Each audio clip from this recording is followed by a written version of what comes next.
Hey guys, I wanted to talk to you today about some other ways that we can think about addition and subtraction, okay? So last time we talked about part, whole.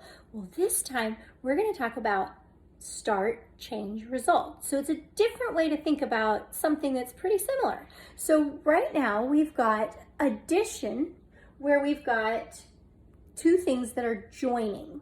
So if we start with an amount, and we change that amount by joining it with something else, then we put those together to make our result. So we can start with a number that we don't know and join it with another number to get 11, and then that is called the start unknown.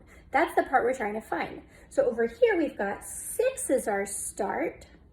We want to change it, we want to join it with something, and we want to get 11.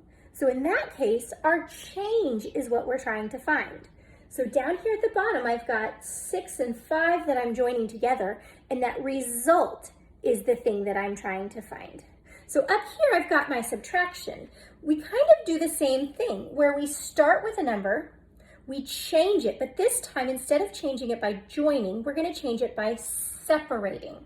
So we're gonna start with a number, change it by separating out some of that number, and then the result is the amount that we have left. So over here we've got the start is unknown. So if we take away 5 from something, then we get 6, then that start is what we're trying to find.